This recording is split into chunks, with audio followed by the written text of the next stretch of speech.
ऐसे जैसे एक दफ़ा मैं बम्बई से आ रहा था, जो बम्बई गए हो देखे नहीं है कि जैसे बम्बई ट्रेन में चढ़ो वैसे हिजड़ा लोग आ जाते और ताली बजाए बजाए के पैसा मांगा था।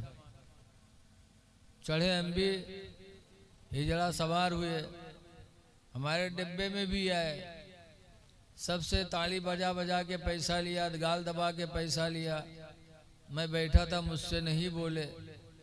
जब चले गए हिजड़वे तो लोग कहा थे, हाय मौलाना साहब हमसे लोगों से मांगे तो आपसे नहीं मांगे। तो हम कहा जब उनका अपने स्टाफ से मदद मिल जाते तो दूसरे स्टाफ में काहे घुसी हो? जो अपने जैसे लोगों से उसकी मदद मिल जाती है। आज कुछ पता ही नहीं चलता। बम्बई में मैं तकरीर करता था, एक लड़की रोजाना मुझसे आके मुसाफा मिला है। हम उसका लड़का समझी, जवान रहा है, पैंट शर्ट पहने और बाल कटाए, वो रोज आवे मुसाफा मिला हुआ है। मुसाफा मिले उसके सर पर हाथ रख के कहे, अल्लाह बेटे को अल्लाह तरक्की दे, जाओ बेटा खुश रहो। एक दिन मस्जिद के कमेटी के जो सदर थे हाजी यूसुफ अत्तारी, तो कहें हजरत ये लड़का ना हो लड़की हो। तुमका लड़की हो? जब पूछा तो बताया मेरा नाम शबनम है। तो हमने कहा बेटी तुम इतनी बड़ी हो गई हो और इस तरह से कि तुम पहचान में नहीं आती हो। आज मर्द और औरतें एक दूसरे की मुशाबिहत इख्तियार करती हैं। हदीस पाक में लाना रसूलुल्लाह सल्लल्लाहु अलैहि वसल्लम अलल मुशब्बिहाति मिनर रिजाल, हुजूर ने उन औरतों पर लानत फरमाई है जो औरतें मर्दों की तरह बनती हैं। ये अल्लाह ने अपने नबी को हुक्म दिया। लेकिन कुछ लोग हैं जो जिद्दी होते हैं, वो जलसे जुलूस में नहीं आते, कहते हैं सब मौलवीन के खाए के बहाना हो। वहाँ जाओगे मौलवी यही नमाज रोज़ा बताएंगे और क्या बता देंगे।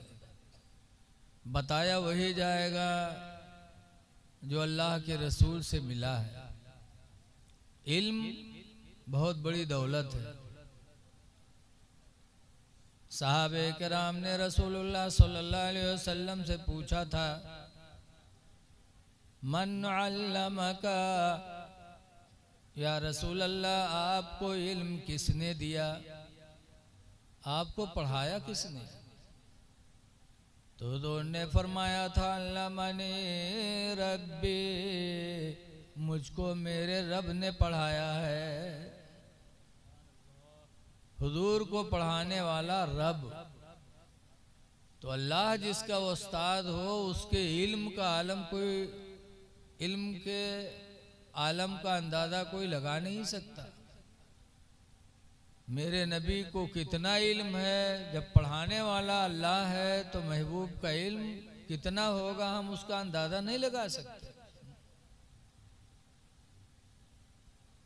इसीलिए आला हजरत इमाम अहले सुन्नत फरमाते हैं कि और कोई गैब क्या तुमसे नेहा हो भला,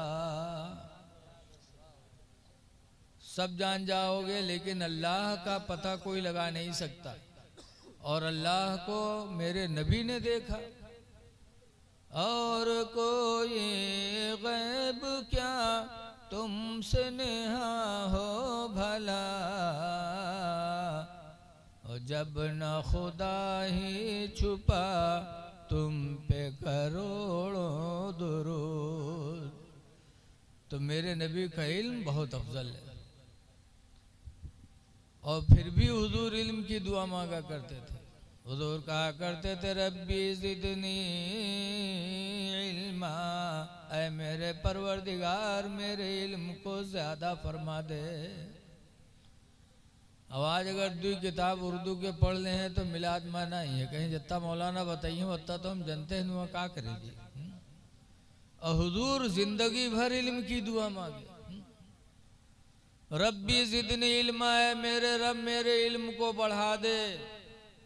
पता चला इल्म की दुआ मांगना ये मेरे नबी की सुन्नत है। इल्म बहुत बड़ी दौलत है। इसलिए लोगों जलसे जुलूस में जाया करो और मोहब्बत से सुना करो। कुरान करीम की एक आयत मैंने पढ़ी, अल्लाह फरमाता है इन्नल्लाह अश्तरा मिनल मुमिनीन, बेशक अल्लाह ताला ने मोमिनों से खरीद लिया। मोमिन मुसलमान से अल्लाह ने खरीदा है। क्या खरीदा अल्लाह ताला ने हम लोगों से? कुरान में है दो चीज़ें अल्लाह ने मुसलमानों से खरीदी हैं, अनफुसहुम व अमवालहुम। मुसलमानों की जान को अल्लाह ने मुसलमानों से खरीद लिया और उनका माल भी खुदा ने मुसलमानों से खरीद लिया। ये जानो माल, ज़मीन व जायदाद, ये सब खुदा के हैं, सब अल्लाह ने ले लिया। और बदले में क्या दिया? अल्लाह फरमाता है बेअन्ना लहुमुल जन्ना, जानो माल के बदले में अल्लाह ने मुसलमानों को जन्नत दे दिया है। जन्नत हमारी तुम्हारी है, जन्नत की फिक्र करो।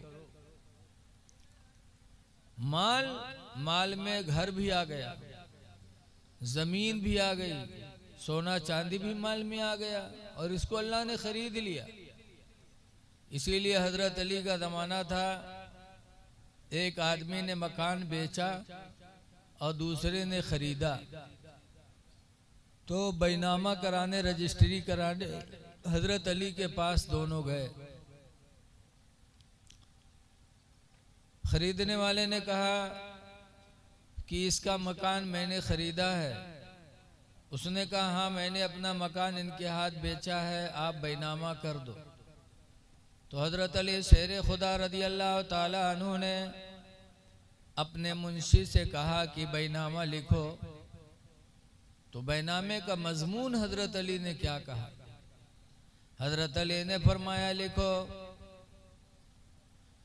इस तरह मगरूरुम मिन मगरूरिन दारा, एक मगरूर ने दूसरे मगरूर से घर खरीदा। लिखो, एक मगरूर ने दूसरे मगरूर से घर खरीदा, यानी ये कह रहा है मैंने अपना घर बेचा तो ये अपना घर समझ रहा है, ये भी धोखे में है। और जो खरीद रहा है कि मैंने खरीदा, मैं मालिक हो गया, ये भी धोखे में है। इस तरह मगरूर मिन मगरूरिन दारा, एक मगरूर ने दूसरे मगरूर से घर खरीदा। वही फी सिक्कतिल गाफिलीन, और ये भी लिखो कि वो घर गाफिलों की गली में, कि जिस गली में वो घर है वहाँ सब गाफिल लोग हैं, ये भी लिखो। फिर उसके बाद का लिखो, ए बच्चे तुम लोग चुपचाप बैठो। फिर उसके बाद फरमाते हैं ये भी लिखो, अल हद्दुल अव्वलुल मौत, खरीदने बेचने वाले दोनों की हद मौत है, पहली हद। वल हद्दुस्सानी अल कब्र, और दोनों की दूसरी हद कब्र है। वल हद्दुस्सालिस अल हश्र, और इन दोनों की तीसरी हद मैदान महशर है। वल हद्दुर्राबिउ गैरु मालूम, और इन दोनों की चौथी हद का पता नहीं। अविल जन्नत अविल नार, कि ये दोनों जन्नत में जाएंगे कि जहन्नम में जाएंगे। लिखो, जब बैनामा इस तरह लिखवाया हजरत अली ने, तो खरीदने वाला आदमी उठा और रोता हुआ चल दिया। कहा जब हमारी पहली हद मौत है, दूसरी हद कब्र है, तीसरी हद मैदान महशर है, और चौथी हद का हमें पता नहीं कि अल्लाह हमको जन्नत में डालेगा कि जहन्नम में डालेगा, तो वो उठ के चल दिया। तो हजरत अली फरमाते हैं, मकान बेचने वाले, खरीदने वाले सुन लो, ये जो कहता है कि मेरा मकान है मैंने बेचा, ये भी धोखे में है। तुम जो खरीदे समझ रहे हो मेरा मकान है, ये भी तुम भी धोखे में हो। अल्लाह कुरान में फरमाता, इन्नल अर्द लिल्लाह, बेशक ये सारी जमीन खुदा की है, यूरिसुहा मन यशाउ मिन इबादिही, अल्लाह ताला अपने बंदों में से जिसको चाहे इस जमीन का वारिस बना दे, चाहे जितना बढ़िया मकान बनाओ। हा? आपके नजरों के सामने वारिस अली विधायक मरहूम की कोठी देखा होगा सबने, बोलो उस जैसा मकान अभी किसी ने नहीं बनाया, लेकिन किसी को पता नहीं कि हमको इसमें कब तक रहना, कब तक नहीं रहना। आज तो उनकी नस्लें रह रही हैं, लेकिन और आगे बढ़ो, राजा नानपारा की कोठी देखो। हर आदमी मकान बनाता है तो इस नीयत से कि मेरे काम आएगी, मेरे काम मकान आएगा, फिर मेरी औलाद के, फिर औलाद की औलाद के। लेकिन राजा नानपारा की कोठी देखो, अब राजा के नस्ल की कोई उसमें नहीं है, नानपारा के डफाली उसमें आराम कर रहे हैं, और राजा की नस्लें कहाँ चली गई कुछ पता नहीं।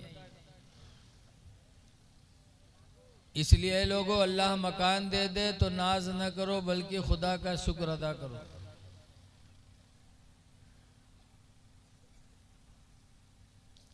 जमीन जायदाद सब कुछ खुदा के हैं, इसलिए न जान के पीछे पड़ो, न माल के पीछे, बल्कि अपनी जन्नत बचाओ। जन्नत हमारी तुम्हारी है, जान माल खुदा के है। मोटरसाइकिलिया वाले हित भुर्र भुर्र करी का हो, लागत है कि कोई जानत नहीं कि थी मोटरसाइकिल चूतिया कहीं है। जर्रा बराबर अकल नहीं है कि यहाँ जिक्र की महफिल है तो लाओ थोड़ी देर पैदल लेके चले जाए। इंसान बहुत बड़ा बेवकूफ होता है बार बार। दरूद शरीफ पढ़ी, अल्लाहुम्मा सल्ली अला सय्यिदना मौलाना मोहम्मद मुबारक वसल्लम सलातो व सलामन अलैका या सय्यदी या रसूल अल्लाह सल्लल्लाहु अलैहि वसल्लम। सहाबे किराम जान माल के पीछे नहीं पड़ते। मैदान जंग में जाते थे तो सहाबे किराम कहा करते थे कि जो जान मांगो तो जान देंगे, जो माल मांगो तो माल देंगे। जो जान मांगो तो जान देंगे, जो माल मांगो तो माल देंगे, मगर ये होगा न हमसे हरगिज़, नबी का जाहो जलाल देंगे। सहाबा जान माल की परवाह नहीं करते थे।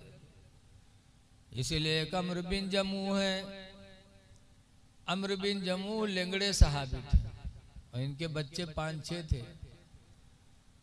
जंग का ऐलान हुआ तो अम्र बिन जमू लेंगड़े सहाबी थे, लेकिन तलवार लेके घर से निकले, और जब घर से निकले तो दरवाजे पे खड़े होके दुआ मांगी कि अल्लाह तेरी राह में जिहाद लड़ने जा रहा हूँ, खुदा दोबारा घर आना नसीब न हो,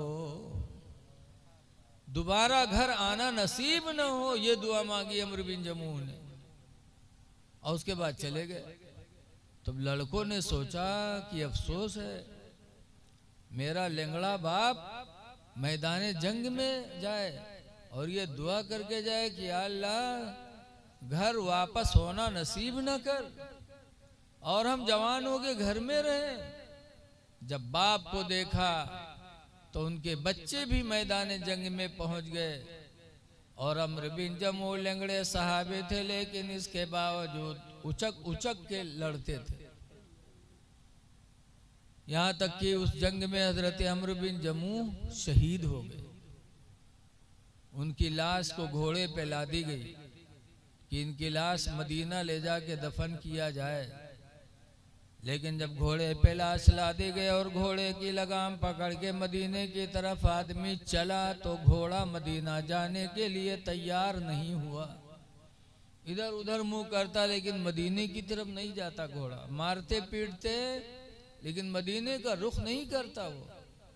तब हुजूर ने अम्र बिन जमू की बीवी से पूछा कि क्या घर से चले थे, कुछ कह के चले थे? तब उनकी बीवी कहती, हाँ, जब घर से अल्लाह की राह में निकले थे तो दुआ मांगी थी, या अल्लाह घर आना दोबारा नसीब न हो। हुजूर फरमाते, अम्र बिन जमूह की दुआ खुदा ने कबूल कर ली और इनका मदफन, इनकी कब्र यही मैदान जंग होगी, वही दफन कर दिए गए। ऐ लोगों, जरा सोचो कि आज अजान होती है, हम सर झुकाने नहीं जाते। और अम्र बिन जमूह निकले थे तो दुआ मांगी थी, इलाही तेरी राह में जा रहा हूँ, दोबारा घर आना नसीब न हो, यानी मुझे वही मौत दे देना। आज हम में और उनमें कितना फर्क हो गया। ऐ लोगों, मस्जिदों को आबाद करो। एक टाइम था कि लोग मस्जिदों से कितना प्यार करते थे और आज हम मस्जिदों से दूर बैठे। हजरत उमर बिन खत्ताब रदी अल्लाह ताला अन्हु के ज़माने में औरतों को मना किया गया कि कोई औरत मस्जिद अब नमाज पढ़ने नहीं जाएगी। हुजूर के ज़माने में औरतें मस्जिद जाती थीं, हुजूर के बाद हजरत अबू बकर के ज़माने में भी जाती थीं। उसके बाद जब हजरत उमर का ज़माना आया तो उन्होंने मना कर दिया कि औरतें अपने अपने घर में नमाज पढ़ें, मस्जिद ईदगाह नहीं जा सकती। तो सब औरतें रुक गईं, लेकिन हजरत उमर की बीवी नहीं मानी। उन्होंने कहा, आप जमात से नमाज पढ़ो और हम लोगों को जमात से रोक रहे हैं। आप जमात का सवाब लें, आप जमात से पढ़ें, 27 दर्जा आपकी नमाज बुलंद हो, और हमको घर में पढ़ने के लिए कह रहे हैं, हम नहीं मानेंगे। हजरत उमर की बीवी जाने लगी। आदमी सब कहीं जीत जाता है, घर में आके हार जाता है।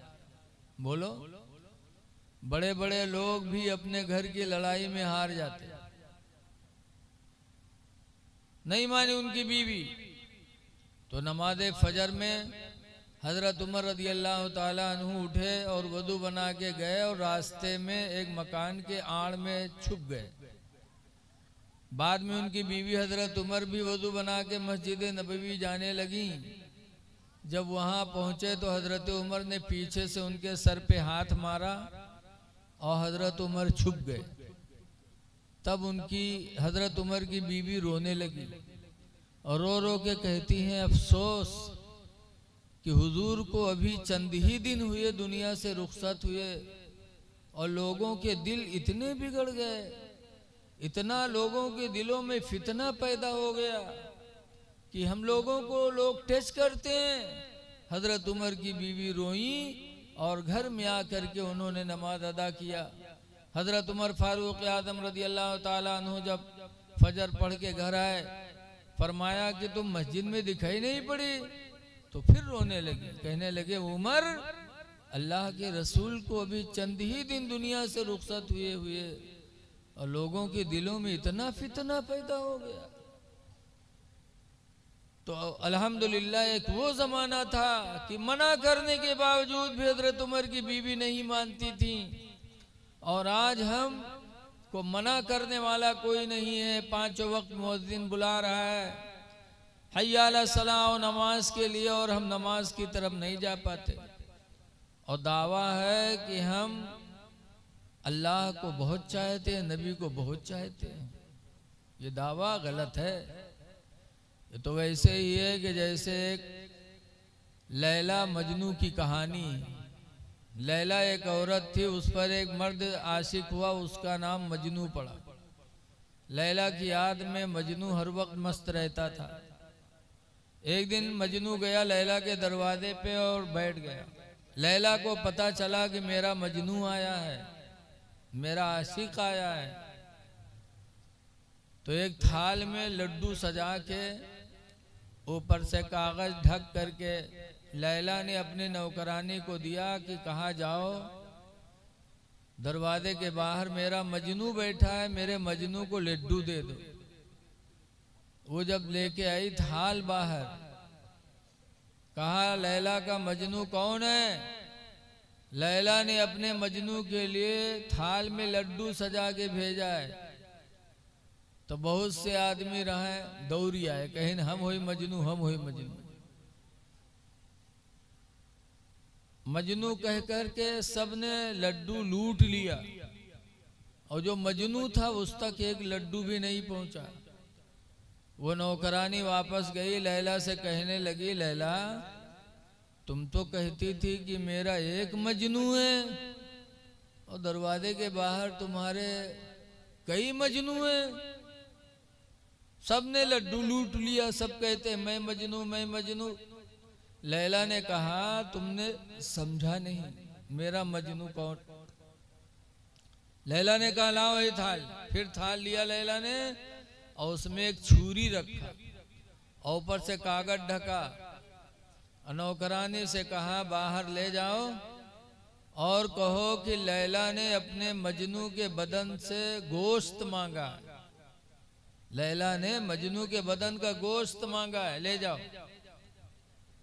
वो लड़की जब थाल लेके बाहर आए तो लोफड़वे जो लूट लिहिना है वो जानिन कि फिर कुछ आवा है, तो फिर दौड़ पड़े, कहीं नब का भेजी साहब का है।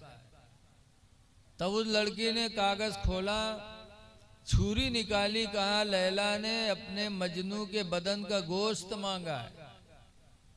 तो कोनो मूड खजवावत चल दी यार, कोनो बगल खजवावत चल दी।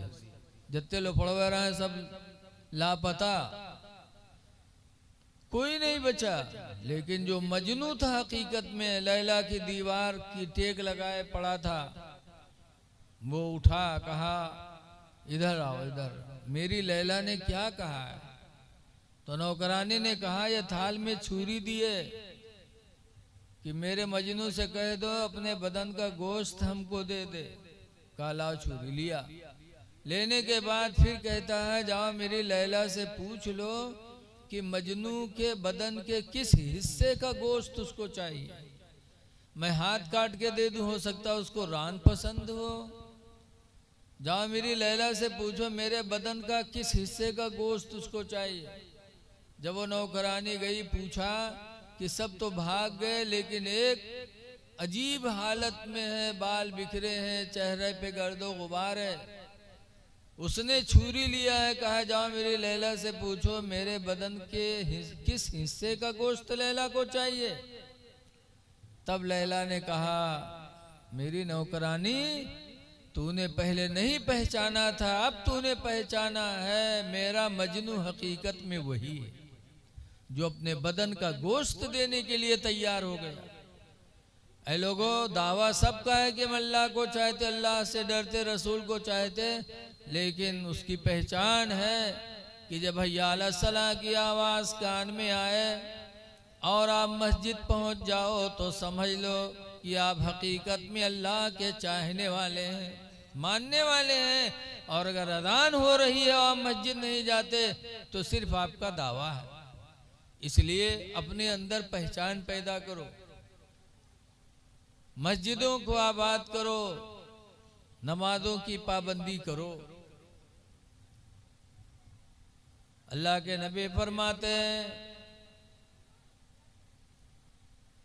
मन क़ाल हीना यस्मउन निदा, जिसने अज़ान सुनी और पढ़ा अल्लाहुम्मा रब्ब हाज़िहि दावति ताम्मा वस्सलातिल क़ाइमा, अज़ान सुनने के बाद अज़ान की दुआ मांगी, पढ़ ली, तो दूर फरमाते फकुन्तु लहू यौमल क़ियामति शाफ़िअन व शहीदा,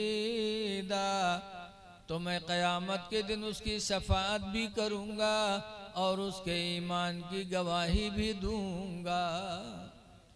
तो अगर क़यामत के दिन नबी की शफ़ाअत चाहते हो तो अज़ान की आवाज़ सुनो तो चुप हो जाओ, और जब अज़ान ख़त्म हो तो दुआ पढ़ के मस्जिद पहुँच जाओ।